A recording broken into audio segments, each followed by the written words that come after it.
Kowe iki ayu lho, Nduk, kowe iki ayu.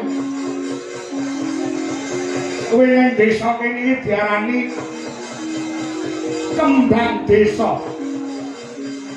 Nek diarani kembang desa iki tegese wong sak desa kuwi ayu dhewe kowe lah.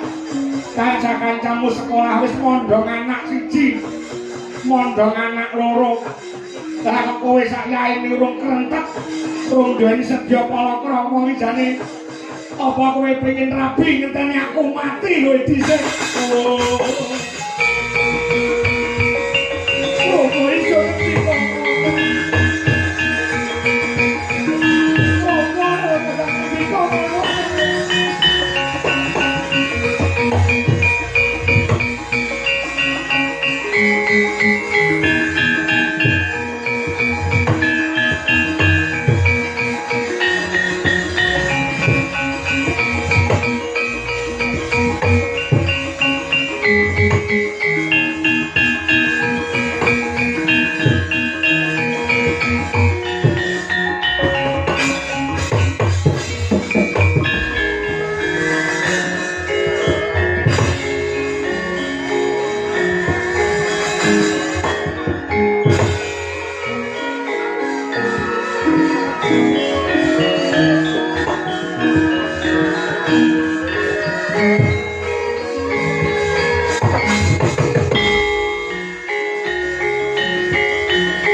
Kasiling sami ono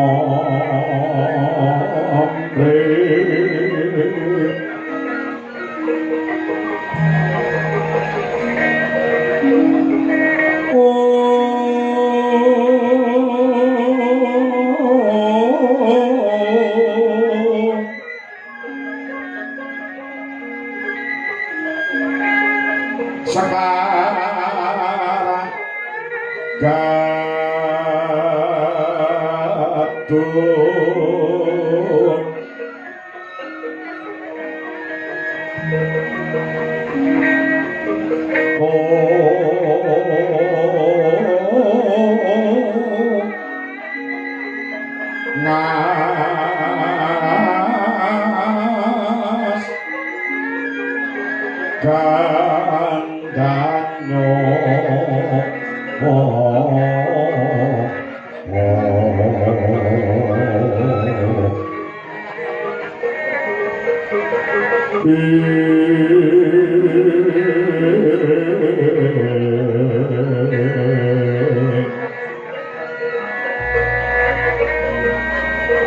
Maweh hararas aning driya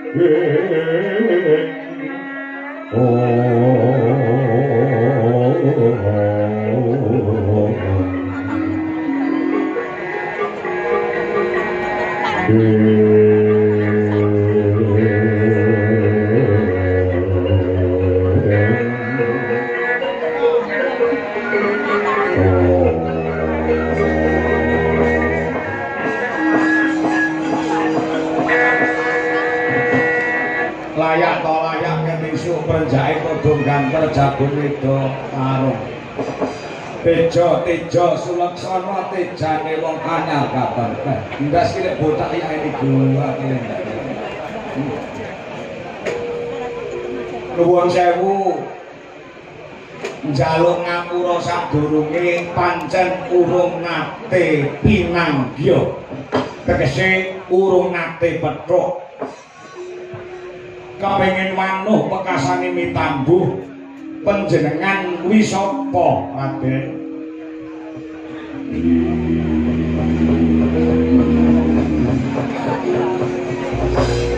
Penemban nderek tepung Anggrajiwanu Jira samangko aku njaluk pangapura tumeka ning pratapan Cemara Gading tanpa kabar marang panjenengan sang Penemban Begawan Jayeng Sabdo. Nuwun sewu sablebetang kaya nate weruh, nate semerep wonten ing layar kaca sampeyan ki sapa? Satriya Pringgondani Raden Gatotkaca. Gatotkaca.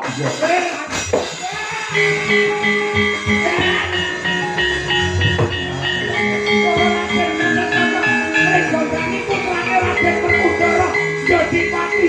Yo, Raden kaya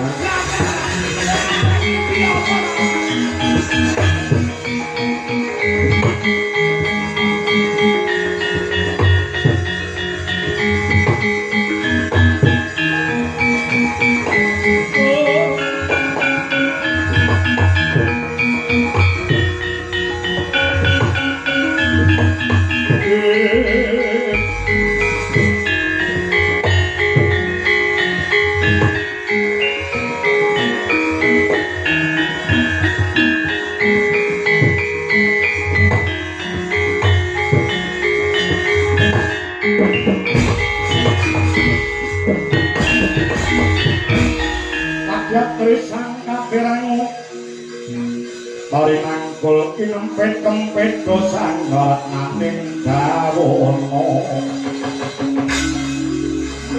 dosan ngarat naning dawono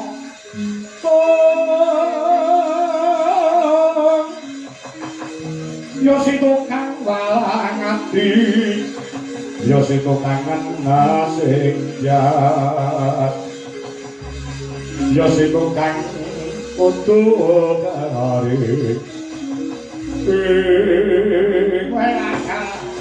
boten nyono boten ira paduka Raden Gatotkaca nyuwun pangapunten menawi kula kirang tata krama kirang uda negara panjenengan ratu wonten ing Pringgondani kiranging tata krama uda negara kang sarta unggah-ungguh kula nyuwun pangapunten ora dadi daya menapa bener pancen panjenenganmu sadurunge urung tepung lawan aku kula niku pun ngikuti panjenengan wonten ing donya semu menika kula ngikuti panjenengan mila kula ngertos panjenengan rumiyin nalika isih umur setahun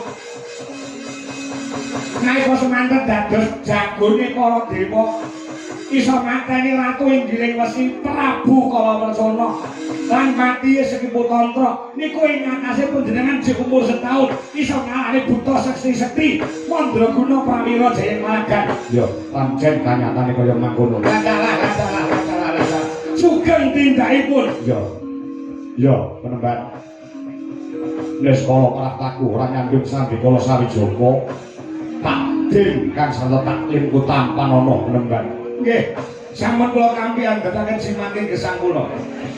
Napa nuwun sewu panjenengan badhe nglamar anak kula wedok niki? Oh, sedo. Nek dikersane saniki monggo dipun beto kemawon. Pancen kula ndang pengin duwe mantu, saya duwe mantu Raden Gatotkaca. Lah kaya apa bungane manah kula? Bapak mbok aja ngono aku isin lho ngomong ngono. Kaya aku ora payu-payu. Meneng to tak biane bojo tak cangkemmu ora. Ora gelem usaha dhewe.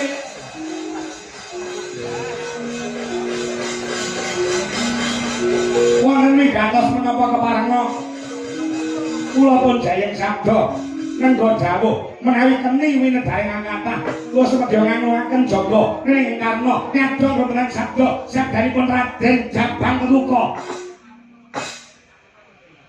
Ngene yo.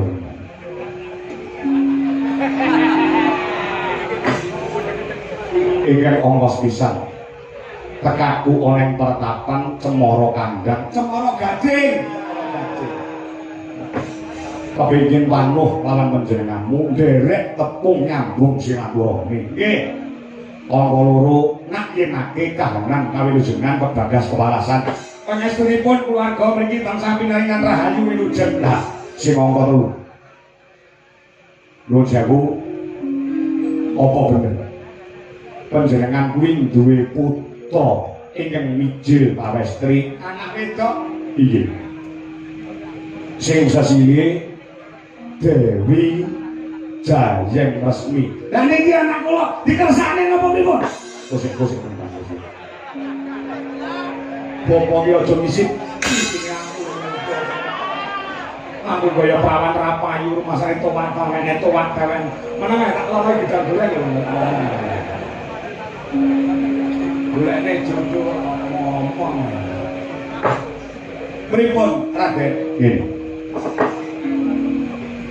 Kares Kures Bloko Suto Blak Kotang Perserang tekaku rene bakal ngebun esuk ngudan sore tegese nglamar marang putramu putri sing jenenge Jayeng Resmi. Monggo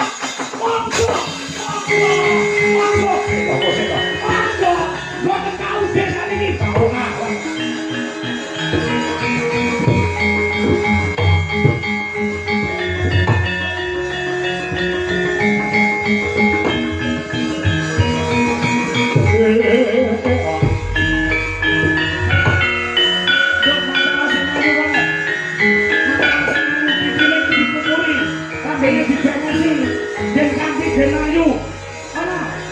Pokok aku enak ngene iki yo ngene iki.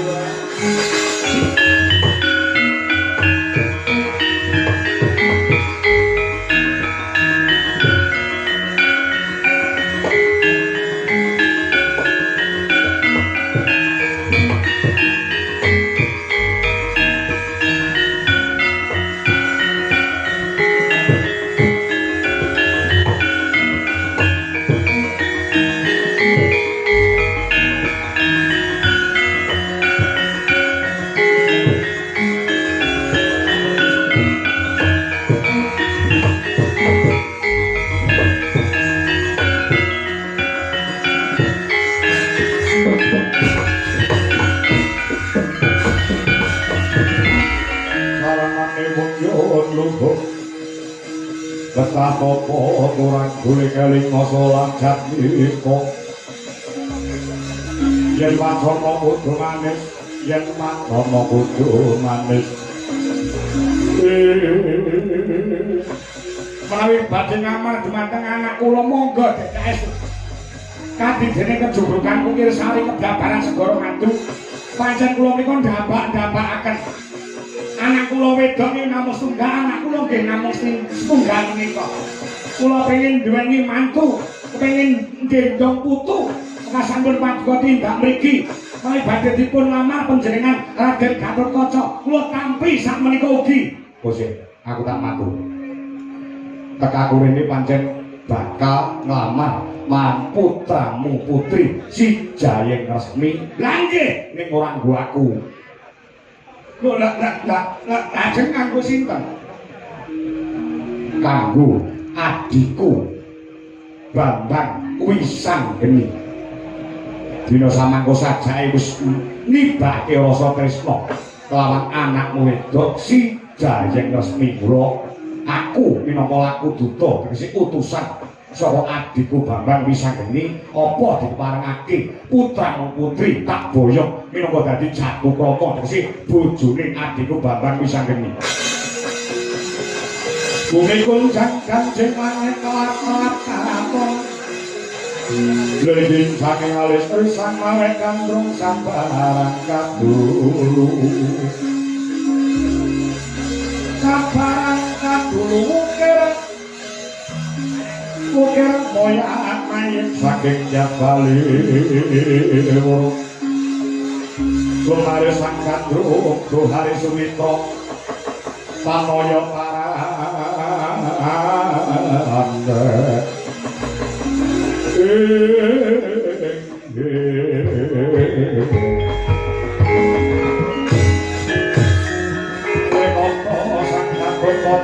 di pengamat matangan oh suka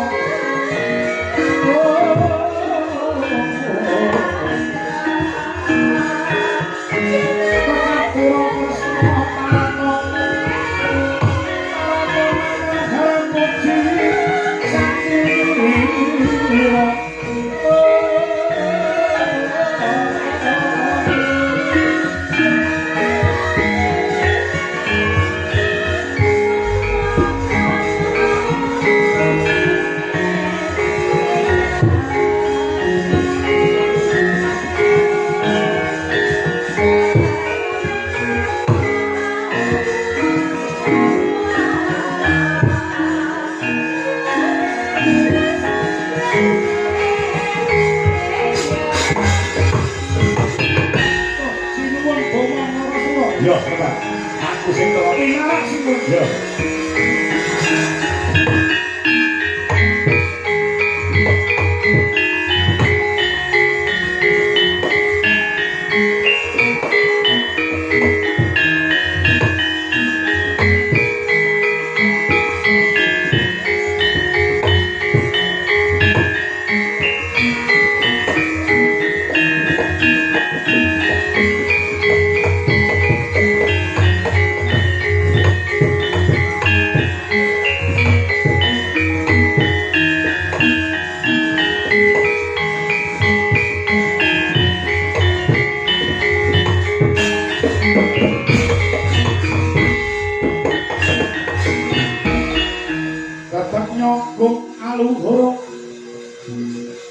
dasar gagah wananipun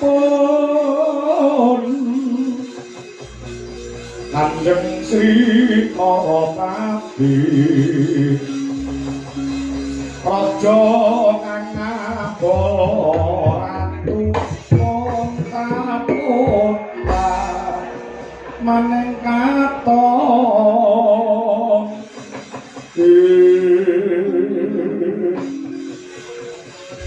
Karamu paduka sinuwuning Praja Tresna Prabu Bama Nakasura kula ngaturaken sembah pangabekti mugi kunjuk sandhap padha paduka sinuwun ya Trembang Begawan Jayeng Sabdo wis sak tampa bener becik akaya bungah ana telenging manah ora liwat pesuwe tampan ono iye kula pundi saengga jimating gesang kula sinuwun wonten ing gantos menapa karisting ngaso mengko pengamat bojo sigra kang mawa gita hang mengku gati bener dina samangku apa bener sampun to mburimu wing anakmu wedok sing jenenge Jayeng Resmi nggih menika anak kula wedok pun Jayeng Resmi lajeng wonten ing gantos menapa dene paduka kalenggan samangke ngene lugune ewuh kaya ing pambudi anggonku bakal matur ana ngrasaning sang penemban Begawan Jayeng Sabda jalaran Bromo Nrakasura kuwi wis duwe pacangan utawa duwe bojo ya kuwi Yayi Hak Nyanawati mung bae penemban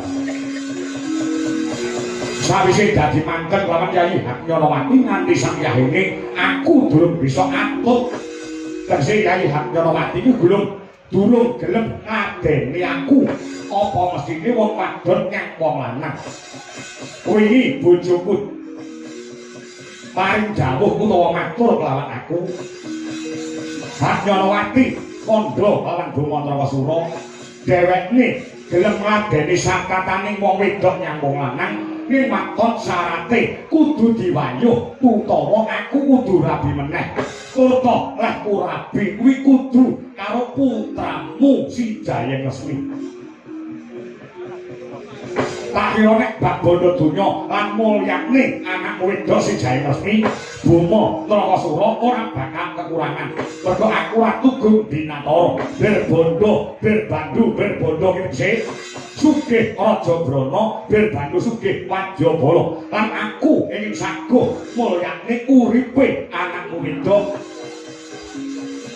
si Jayeng Resmi kula tekak urene oleh ora oleh Jayeng Resmi anak wedok bakal dadekne bojoku